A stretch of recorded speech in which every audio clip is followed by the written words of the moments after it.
The Oracle Network. The Oracle Network. Look deeper.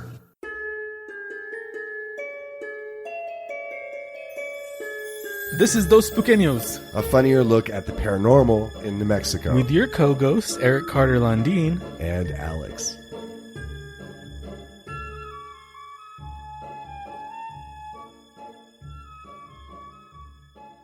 Hey Eric, what's up, man? What's up?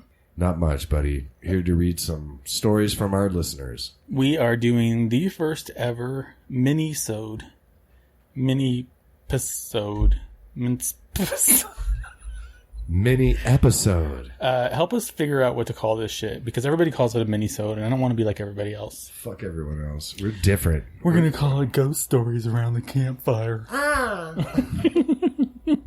Oh, you don't say. Were they wearing a fedora, see? So this is the first ever mini episode. We are going to be reading the words that you wrote to us. We are going to be reading those words that you gave to us out loud, Let's just say stories. so that you can hear your own words. Why are you saying coming out of our words mouths? instead of stories? Hey guys, you sent us stories and we're going to read them. Send us words. Sending us random ass words that don't link together in a sentence does not help us, okay? It could be like one of those little refrigerators where we like put them all together and make a story, but no. No. So we're going to read your words. You fucking stories! I'm trying to be humorous, and you're taking it entirely too seriously. We're going to read your words. It's the episode where we take what you say and say it back to you from our mouths From our own mouths to and your vocal cords. to your ear holes. Your ears. So if you said this out loud while you were typing it, you've heard this story way too many times. Yeah, I don't. We're in a weird space again. We're always in a weird space. It feels like we just got over a 2-hour session of recording, it's 104 degrees outside right now, and it's 120 in here. and 120 in here. For those of you that are not in America, that's probably around 41 degrees Celsius. So pretty freaking hot. And if you're from the UK, you would be dying if you were here now, because we're dying and we're from here. Anyway, I have been watching the new Unsolved Mysteries. Have you? Yep, I just finished it, and How many episodes? I think there's 6. I think I'm only 3 deep. Yeah, I love the original one. I loved Robert Stack. I think he was the scariest part of that whole show. Like, his voice would always just scare the shit out of me. You know what? The original. Yeah. Okay. Robert Stack. Yeah. Yeah. You know what would scare me to death? What? The updates at Yeah. the end of the story. You'd be like, update. Ah, shit. Every single time. I don't know what it was about that update screen, but it would scare me to death. I remember I used to be home a lot because my mom was working and I was watching my sister. I would watch it by myself. It was like Wednesday nights, I remember.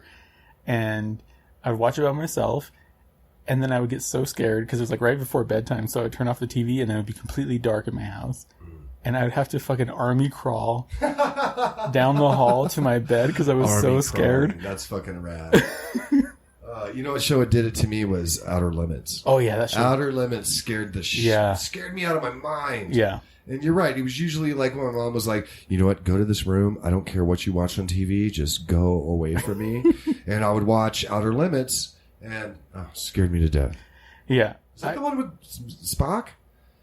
Is it? Was that Outer Limits with Spock? Or was Leonard that Nimoy? I think there was Leonard Nimoy. He had another show. Or was that, man? I don't know. Tell us in the comments below. You're going to correct us. We know it. So I was a huge fan of the original. I was excited for this one. I think they did it well. They did it completely differently from the old show, which I think... So disappointed me. Well, I think it was important to do that because Robert Stack is dead. And really, who could they get to take his place? William Shatner, number 1. Not just first the name that popped in my head, but William Shatner would be fantastic. Now let me tell you about a story that happened in West Philadelphia, born and raised. I just feel like they could not have done it justice with anybody else, honestly.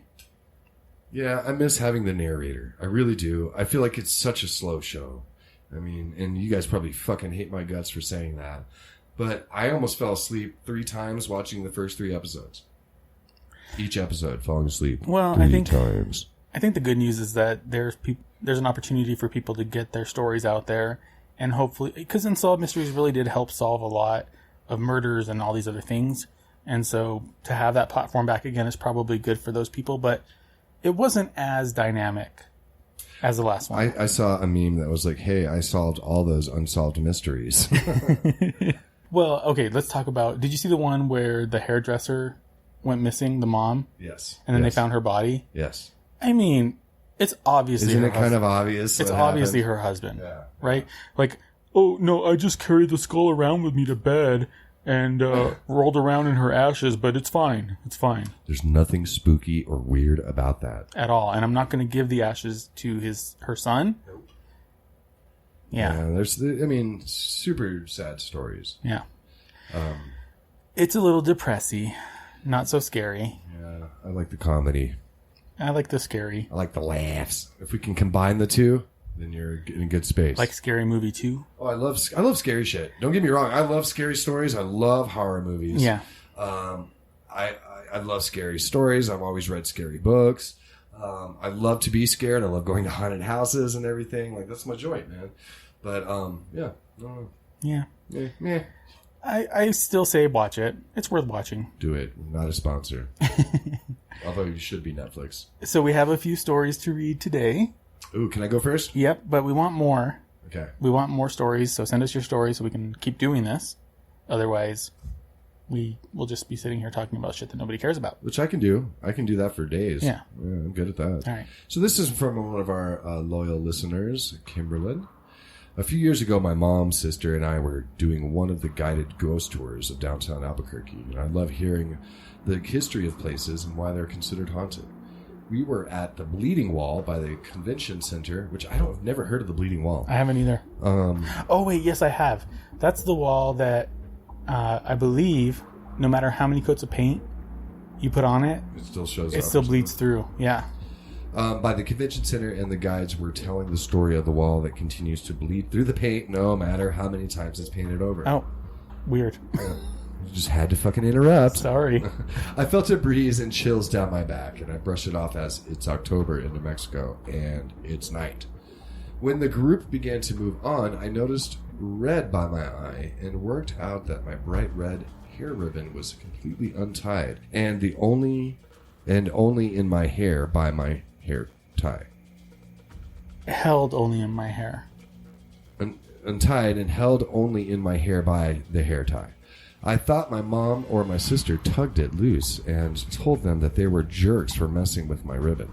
Both swore up and down that they never touched me, and there was absolutely no physical explanation for what had happened.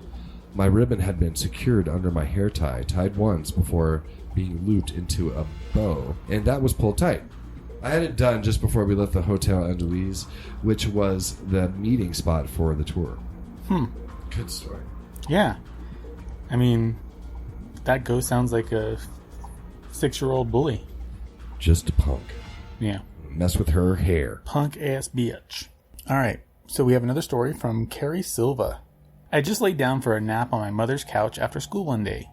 I changed my mind for some reason and was about to get up when I opened my eyes and saw a woman in prairie-type clothes just standing there next to the couch looking at me. She had a calm but curious questioning expression on her face. We stayed looking at each other for the normal amount of time you would look at a person before you talk to them, and I started to sit up to ask her what the heck she was doing in my house. She was gone. She was petite, maybe in her late 20s, with a small white bonnet, dark blue dress, and her hands were just relaxed at her sides, from what I can remember. I was 16. I've seen many ghosts, but that was the first one that I saw so plainly like that. Ooh. I mean, what would you do if you just woke up from a nap and saw some random chick standing over your bed? Was it the hag? No, because she said she was in her 20s. Yeah, but I mean, the hag can come at you when you're older too. Oh. People, it's not just the kids that see the hag. No, but the ghost was in her 20s. Yeah, Carrie was 16. The ghost was in her 20s. Oh, okay. I don't think it was a hag, but maybe it's like a Wild West, whatever, ghost. Did she say she had a corset on? Prairie dress. A prairie dress. A white bonnet old school style. and a dark blue dress. Well, I got one more for you, Eric. Okay. This is from Maria. What's up, Maria? I know her. We're friends.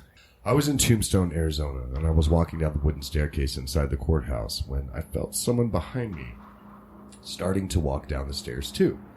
They had a quicker step, so I decided to move closer to the wall so they could pass. The person was getting closer because I felt their weight move the stairs underneath me, each step they took. I heard the creaking of the staircase, too, as they got close enough to pass. I turned around to look, but only felt the rush of the air pass by me. There was no one there, and I was breathless. As you spend more time there, you realize there's a lot of paranormal activity due to its history of outright lawlessness and murder in the streets. The courthouse was literally the judge, jury, and executioner. There were galleys in the courtyard where several hangings took place, most of them directly after the trial. Wow. Scared face, ghost face, skull face. Yeah, that would freak me out. Just have, like, you could feel their weight on the stairs behind you. I've always wanted to go to Tombstone because I figured, I've seen a lot of shows about people dealing with, like, ghost activity in Tombstone and stuff. We should do that. I always wanted to go there. We'll see. You never know. You never know. Could be in the future. I mean, it has to be after coronavirus is whatever, but that'd be fun. Okay, well, that was cool. That was fun. Ghost stories. We like your ghost stories. We want your alien stories. We want your La Llorona stories. Your Sam Squanch stories. We want your Loch Ness Monster at Elephant Butte stories. Because that's a thing, right? Yeah. Should be. Well, I know that there are rumors of gigantic catfish. Okay, well, that's that. I'm sure. That actually makes sense. Like 100-pound. Why wouldn't that place be haunted? How many people have died in those waters? How many people did David Parker Ray throw into the lake? It's for reals. I mean, like, what you would think if there was a haunted place, that would be the place. Yeah. Well, TRC is just kind of spooky in general. I've never been there. I haven't been there. Really? Yeah. I think I've driven through it It's kind on of a my way spooky down town. Las Cruces or something. Yeah. Yeah, but I don't think I've actually ever stopped. Cool. Well, yeah. Don't forget to rate, subscribe, and review. Check out our Patreon. It's patreon.com/Dos Pequeños. We are supported by our listeners, and we appreciate you. And that's it. Thanks, guys. Thank you. Peace. Stay spooky.